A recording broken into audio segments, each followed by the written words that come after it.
Ladies and gentlemen, we did it. The Colts won. The Colts figured it out. Welcome back to another episode. I'm Culture Shock. We are here to go over the game recap. Not going to hold you too long, just to recap the game between the Week 7 matchup between the Indianapolis Colts and the Miami Dolphins. Now, of course, this game was big. It was monumental. We had Dallas Clark in the house, Marvin Harrison, the Sheriff Peyton Manning, even though a lot of people say that Peyton Manning has this distinct issue with the Indianapolis Colts and he's never there. He never comes back. But it shows he still loves the Colts, man. Whatever issues you guys may think he has with this team or this organization, um, I don't know where you guys get that from. But he was in the house. This was here for the Ring of Honor for Dallas Clark. Dallas Clark, one of the greatest tight ends, well, probably one of the best tight ends in Colts history, and one of the best in football history as well. Super Bowl champ. One of my favorites, of course. If you were a Colts fan for a while, you remember Dallas Clark. He was a legend, and he definitely balled out. So it was a good day for him, and it was a good day for the Colts to go out there and win a football game. We played the Miami Dolphins. It was an ugly one. I will say that the score was 16-10, but they still found a way to win the game, and that's all that matters at the end of the day. This game was a roller coaster. Not only did Peyton Manning return to Indianapolis, Anthony Richardson returned to the field for the Indianapolis Colts. This was his first game back from injury. Of course, he could have played maybe 2 weeks in, but they decided to rest him and just to be precautious. But his game was a roller coaster as well. I think this team in general was a roller coaster, offensively and defensively. Offensively, they just could not figure it out. Anthony Richardson still trying to work on his game and develop himself in his own to become a quarterback for the Indianapolis Colts, to be the future. And honestly, I think he proved enough. I think his gameplay in the second half was great. It was monumental. Like his gameplay was something that Flacco couldn't do. Him running the football, getting down the field, trucking defenders, trying to get the end zone. It just opened up the lanes for so many people. We got to give a shout out to Tyler Goodson. He scored his first touchdown this week. I definitely know he wanted to score so bad last week, but he finally got in there this week. So shout out to Tyler Goodson. We did lose Quentin Nelson for a little bit. He went out with injury, but Matt Clansaves came in the game for a little bit of rest. But Big Q came back, so I'm glad the injury wasn't too bad. Um, it was a good. We did lose Jalen Carleys as well with an ankle injury. He was in a boot, so hopefully he can return as soon as possible as well. We did not have EJ Speed this week, but my dog Grant Stewart, man, I love some Grant Stewart football. I don't know about you guys, but I just love his game, the energy, the fire that he brings. He led the team in tackles today with 17 tackles. I just knew he was going to be an impact. Missing EJ Speed is definitely a huge loss, but our linebacker core is really good. So, losing him is a big loss, but having Grant Stewart to cover in for him is a bonus because he's just a ball hog. He knows where to track the ball, and he's good at tackling, man. We know what he do regularly on a regular basis with special teams. To have him come in there, I knew he was ready to go out there and make an impact, and he did today sided with Zaire Franklin. So shout out to the linebacker group today. They had a huge impact today. Oh, we did see Anthony Richardson try to hit Alec Pierce on a few of those plays downfield. Shout out to Michael Pittman Jr. Michael Pittman Jr. had some big catches today, man. Big catches. Of course, the offense was still in the first half, but late on in the third, going into the fourth, we started to see that offense start to wake up a little bit. And I kind of figured that because I always tell you guys, this team, if they struggle in the first half, they're going to figure it out in the second. And if they struggle in the second half, that means the first half they was out there guns blazing. So the I think the identity of this game was definitely running the football. No matter if it was Anthony Richardson, Trey Sermon, or Tyler Goodson, I think running the football was definitely the MO today for the offense. And it worked. It definitely worked. So shout out to those guys. Anthony Richardson had 14 carries. Tyler Goodson had 14 carries. Trey Sermon had 8. And Ashton Doolin had a wraparound, like a Wildcat option type play. Um, End around play. Sorry, an end around run that pretty much had a good amount of yards after that. But running the football was definitely the mo for the game, and it worked to perfection. They figured it out. They got it done.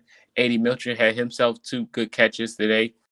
Will Mallory got in the game, and that's a guy I've been craving to see the field multiple times. I wanted to see Will Mallory out there so bad, so many times, but he's limited out there because Mo Cox is doing so freaking good playing football, and then you got Ogletree and you got Granton.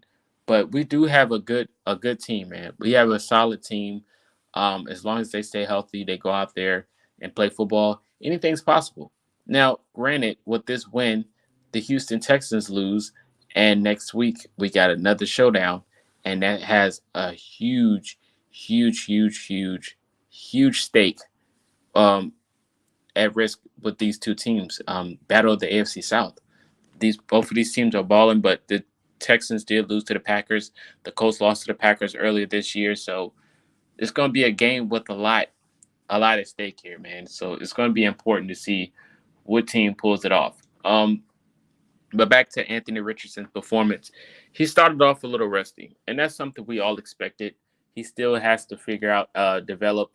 But the thing I love about him and his game is that through the mistakes, he figures it out during the game. And you're having a guy like Joe Flacco next to you to teach you your mistakes during the game as well through the process.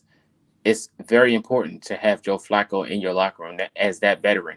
He's an ultimate backup. I know a lot of people in the first half still wanted Flacco to go out there because they want the win now situation. But honestly, you can still win as Richardson develops because the defense, if they're playing like the way they did in the second half, it's okay for him to develop and struggle during the game. Like, of course, you want your quarterback to be perfect and hit the passes and the highs and the lows and in stride. But he made a few beautiful passes for only the Colts players can get. Like the pass to A.D. Mitchell, his first catch, it was almost hit the ground, but it was only in the placement for Richardson to hit, only for Mitchell to catch. Sorry, only for Mitchell to catch. And then there was a sideline pass to Michael Pittman Jr. for only him to catch. So Richardson has the strength and the talent to do so. He just has to develop, read the defenses, and figure it out from there. But he has a great support group. That offensive line, Joe Flacco in his ear. You got Coach Shane Steichen who draws up the perfect game plan for him. He has all the tools to be successful. He just has to figure it out himself. And granted, the run plays, the run designs for Richardson, he learned how to slide. So all of these things, you see he's growing in the game as he plays during the game. So all of those reps is perfect for Richardson to develop. He's learning the game. So credit to the defense to waking up in the second half and just playing out of their minds. Kenny Moore played out of his mind. We had a few big plays from Julian Blackmon. Nick Cross was playing out of his mind as well. Latu got him a sack. Shout out to Latu. Taven Bryan got him a big play. Alubi wound up picking up the fumble, which was a huge momentum boost. And, the momentum from the defense carried over to the offense. The defense was giving the offense the ball back. We're like, hey, let's go get in the end zone. So the defense played big. The offense for the Colts figured it out late on second half to the third. Late in the second half, third going into the fourth.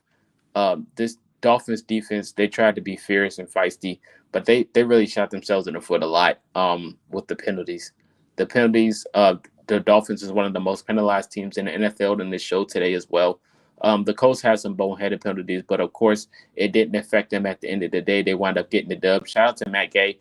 The highest paid kicker in the NFL showed us why he got paid that much money. Those field goals was crucial. I knew after we got our first field goal, I knew the Colts was gonna turn the clock. They were like, okay, now it's time to go play football. Grover Stewart had him a big blow up play as well today. Kelvin Joseph was out there. Adetomiwa Aware, Hurricane Dio played even though he was banged up. But, the presence of Latu on that sack, I loved how he took advantage of that tight end on that play. You just don't match up a tight end against Latu, who's been craving for a sack for a few weeks. He had one early in the year, but I knew that second sack, I know he's going to wake up going into next week. I know it's go time at this point. Um, but shout out to him, man. Jalen Jones had a big deflection late in the game that we needed. Um, and Coach Shane Steichen, being a mastermind, letting the Texans use all their timeouts before the end of the game and wind up pressuring Tim Boyle into throwing the football out of bounds. The defense, like I said, putting pressure on the QB as they're supposed to show the success of our secondary. Um, we had Jalen Waddle and Tyreek Hill to worry about, and they were pretty much absent this whole game. Of course, they tried to get a game plan to get them involved, but the pressure again, forcing the quarterbacks to make bad decisions, and then our secondaries winding up being there, being able to contain them all week, all game was a good issue to have. Like I said, I thought Tyreek Hill was going to have a big day. I didn't know about touchdowns or anything, but I just knew, like with our defense, I mentioned if they didn't play back or like try to play the deep ball, he was going to have a field day. But they played him very well this week. So shout out to the defense. They really pretty much threw away the whole game plan for Tyreek Hill to have him explosive week. Tyreek Hill's been struggling all year, honestly, with this team. But I'm just glad he didn't have a huge day against us. But a person that did have a huge day, I would say, is Jonnu Smith. Jonnu Smith, he pretty much in the first quarter, you was like, Jonnu Smith's going to torch us, and he pretty much did. Like if they would have kept going to him, they probably would have had a better chance. But like I said, this defense woke up and they were like, they're not going to let this happen.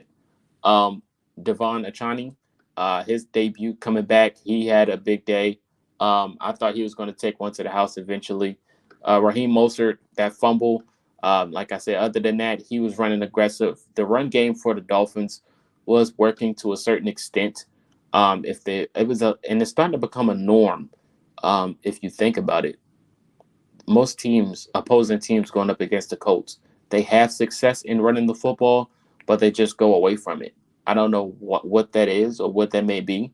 I don't know if the penalties start to hinder their success in running the football, so it forces them to throw.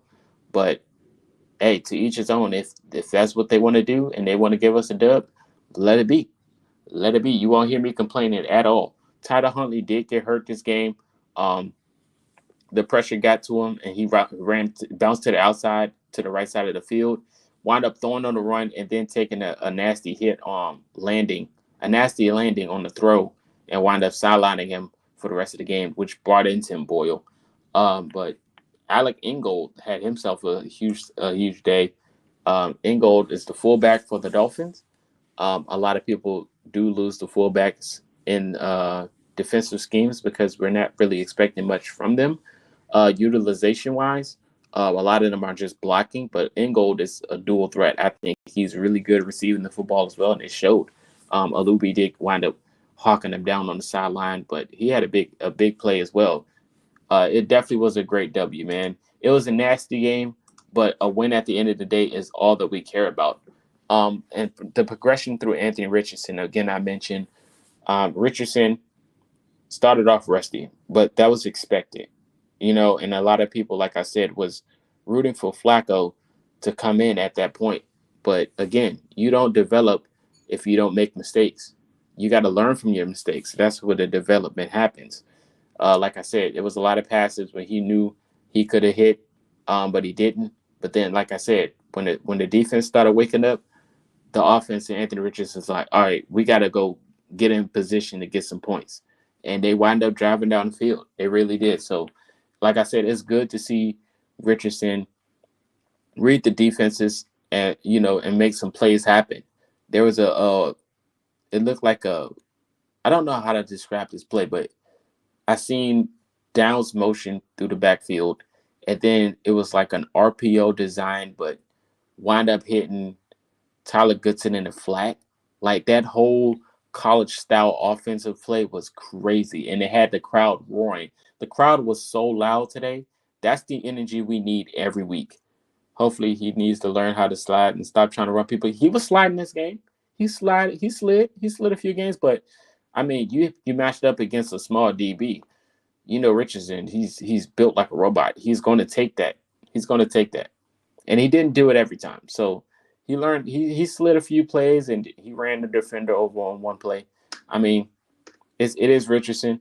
It's good to know that he's not scared of contact. You know, some people, when you face certain injuries and things of that nature, they start to get become a shell of themselves and try to like hinder themselves away from actually going out there to get those extra yards. Richardson was really aggressive this game.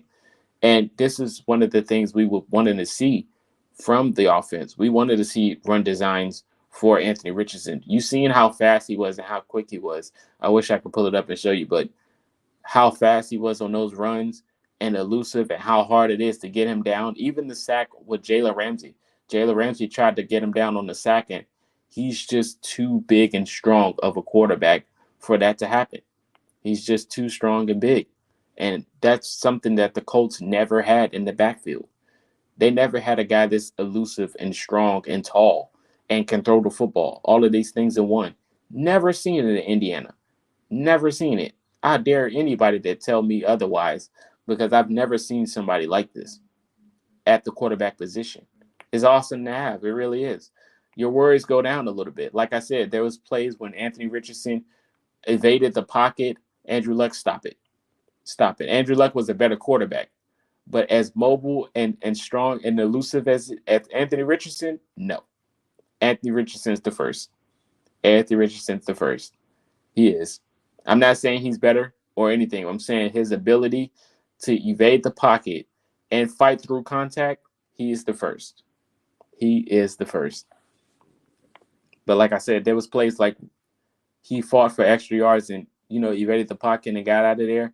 I was literally telling myself and people on Twitter, Joe Flacco would not do that. There were so many plays that broken down where it needed you to move. Joe Flacco would have got sacked. He would have got sacked. Now, granted, there was when Joe Flacco was there when Richardson was out. Yes, he ran for a yard. Yes, he ran for 5 yards. But Richardson was running for 10, like 5 to 10. He just, like, once he actually developed himself and, actually get groomed into that pocket, he's going to be dangerous. He's going to be dangerous. He's already dangerous, and he's not even fully polished yet. He's not even fully polished yet. But he's still dangerous. And his gameplay opens up the run game so much. And that's why I love Tyler Goodson. And I'm just imagining myself, what would Jonathan Taylor do with that? What would he do with that? Jonathan Taylor probably would have had 2 to 3 touchdowns today, hands down. He would have had 2 or 3 touchdowns. Now, Tyler Goodson played really well. He played really well today. It is definitely a must-win. Definitely. It's for the division. Next week is for the division. I didn't think we'll be there this close, this early, but here we are. Here we are. Hey, it is what it is. I got a lot of confidence, man. A lot of confidence. A lot of confidence, man. So shout out to Tyler Goodson. Trey Sermon has some angry runs as well. A lot of people are not fans of Trey Sermon's performances for these few weeks, but I think moving forward, when Jonathan Taylor is back, Tyler Goodson's 2, and Trey Sermon's 3, there's going to be a scheme to get all of these guys' production very efficiently because you're starting to see the separation between the 3 and their run styles and how they operate.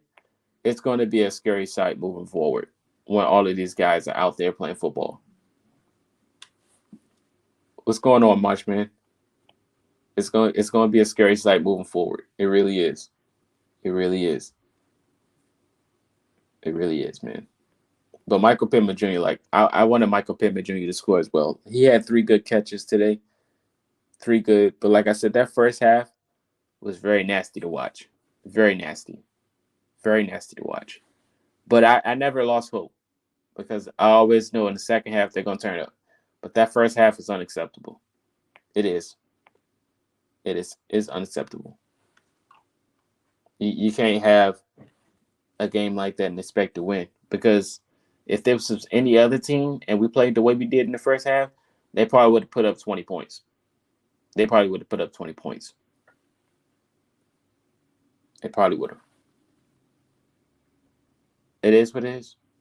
But we stayed composed and we fought through it and got the job done. That's all that matters. Now we move on to next week where the stakes are a little bit higher. You got one team that's coming off a dub, and you got the other team coming off of a loss. You and Georgia, and then show the coach. You had to look at the highlights. Yeah, it was a crazy game. I would say that much.